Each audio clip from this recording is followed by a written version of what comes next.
इसलिए परमात्मा हमें याद दिलाते हैं, राम नाम रटते रहो, राम नाम रटते रहो, जब तक घट में प्राण, कब हो तो दीन दयाल के भनक पड़ेगी कान। मानुष जन्म पाए कर जो नहीं रटे हरि नाम, जैसे कुआ जल बिना फिर बनवाया क्या काम। फिर क्या बताते हैं, आज काल के 5 दिन में जंगल होगा बासे, ऊपर ऊपर हल फिरे तेरे ढोर चुगेंगे घास। परमात्मा कहते हैं कि आज आप इस संसारिक संपत्ति और संसारिक इस रिश्ते नातों में आप इतने व्यस्त हो गए हो, परमात्मा की याद नहीं रही। उसको याद दिलाने के लिए यहाँ क्या स्थिति है, इसको स्पष्ट कर रहे हैं परमात्मा। तुम किस वस्तु को अपना मानकर जी रहे हो। क्या बताते हैं, आड जले जो लाकड़ी और केस जले जो घास, सब जग जलता देख कर भया कबीर उदास। परमात्मा कहते हैं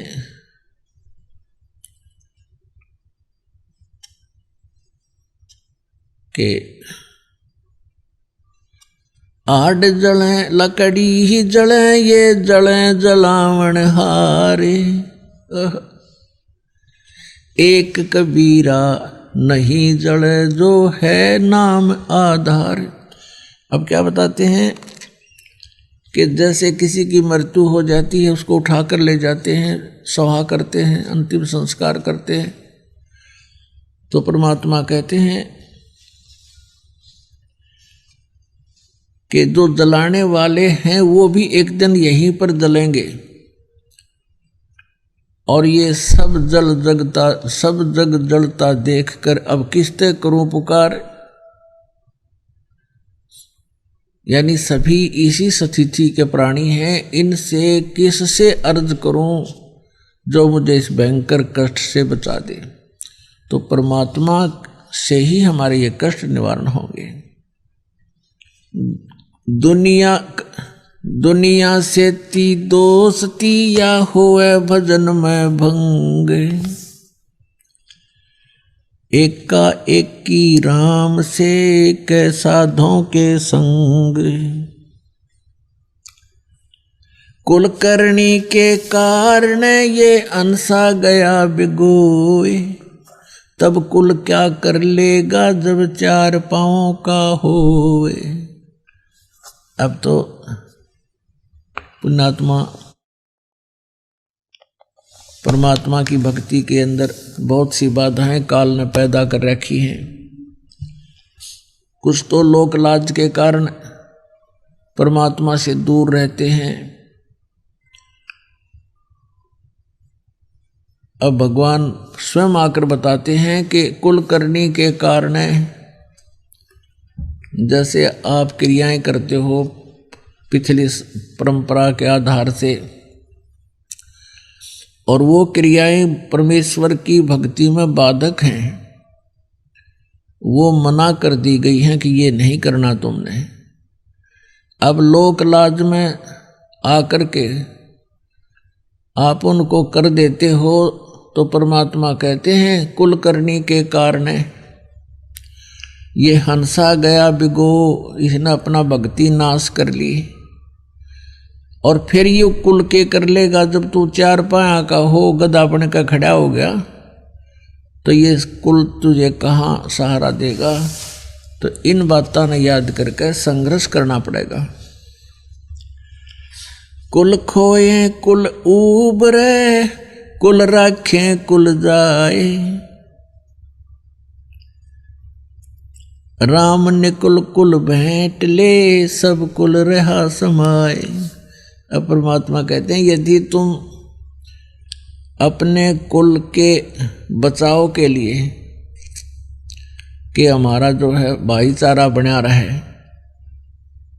लोग विरोध ना करें, क्योंकि आप जी जो साधना कर रहे हो ये समाज से विपरीत है और ये यथार्थ है। समाज जो कर रहा है वो केवल एक देखा देखी कर रहा है, परंपरा पहले पूर्व जन्म से जो जिसने जैसा बता दिया वैसा करें। तो यहाँ परमात्मा बताते हैं कि कुल राखें, कुल जात है, तुम अपनी लोकलाज के अंदर आकर भक्ति करी नहीं और वहीं बने रहे उसी कुल के परंपराओं में, कल को मृत्यु हो जाएगी, ना आप रहो ना आपका कुल रहना, एक दिन सबने जाना है। फिर परमात्मा कहते हैं राम ने कुल कुल भेंट ले, सब कुल रहा समाए।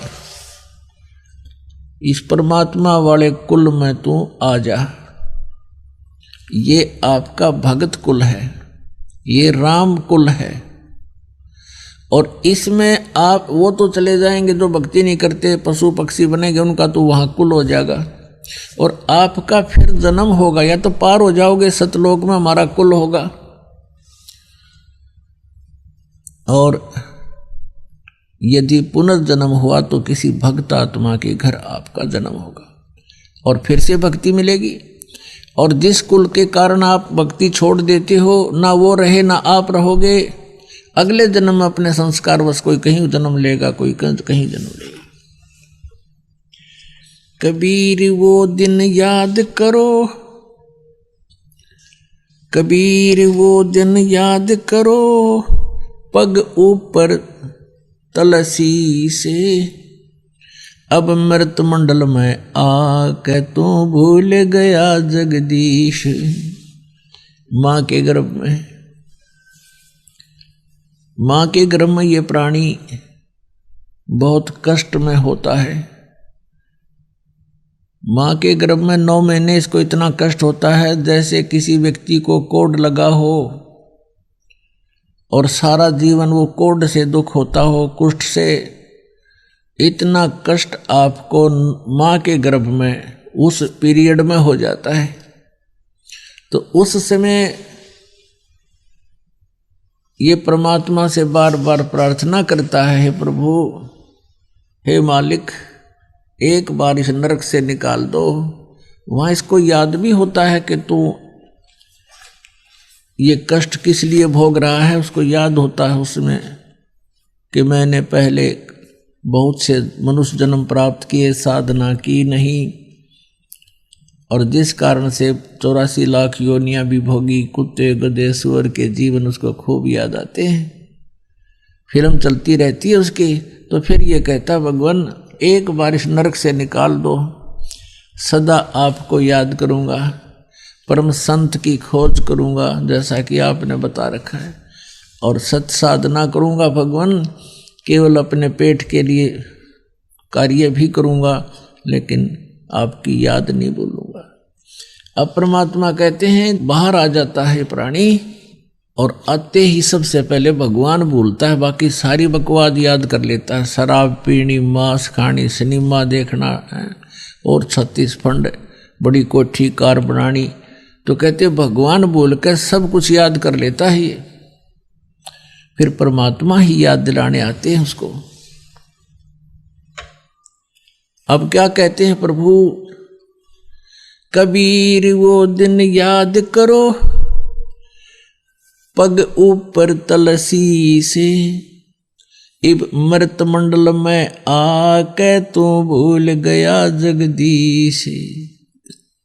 माँ के पेट में ऊपर न पैर थे, नीचे न तेरा सिर था, और वहां भगवान को याद करता था। इस मृत मंडल में आके इब तू भूल गया जगदीश।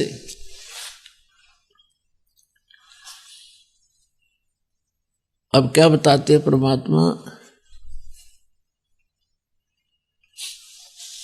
के गर्भ के अंदर वचन भरे थे। कहते हैं उस समर्थ की रीद छुपाई, अब कुल कुटुंब से राता, और गर्भ के अंदर वचन भरे थे, कहाँ गई वह बाता। देख कितने दयालु हैं भगवान। जैसे कोई अपने प्यारे मित्र से उसको प्यार से उसकी गलती याद दिलाता है कि अच्छा भूल गया वो दिन, देख उस दिन तू क्या कह रहा था, तेरी कैसे मदद करी थी, अच्छा भूल गया वो दिन। तो ऐसे परमात्मा कहते हैं कि अब उस समर्थ की रीझ छुपाई, तू हाथ जोड़ा था, बार बार विनय कर रहा था, भगवान मुझे माँ के पेट से निकाल दे, गर्भ से, इस पाप से, इस नरक से। उसने माँ का पेट ना दिखता वहां तो उसने नरक दिखाई देता है, और कहता है मुझे इससे बाहर निकाल दे प्रभु, आपको कभी नहीं बोलूंगा। कहते हैं उस समर्थ ने तेरी पुकार सुनी, तू यूं का यूं तेरा शरीर बाहर निकाल दिया, वो सुंदर शरीर बना के सकुशल। अब जिसने तेरी रक्षा करी, तेरा पालन पोषण भी पेट में मां के गर्भ में उसी ने किया, और बाहर आते ही मां के सतन में दूध भर दिया भगवान ने, उससे पहले दूध नहीं था।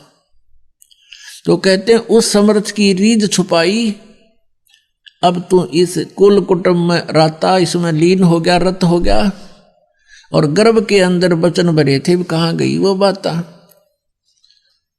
तो पुण्यात्मा परमात्मा रह रह कर याद दिलाते हैं, लेकिन हम भूल जल्दी जाते हैं। कारण क्या है? कबीर ये माया अटपटी और सब घट आण अड़ी, किस किस न समझाऊं या कुएं भांग पड़ी।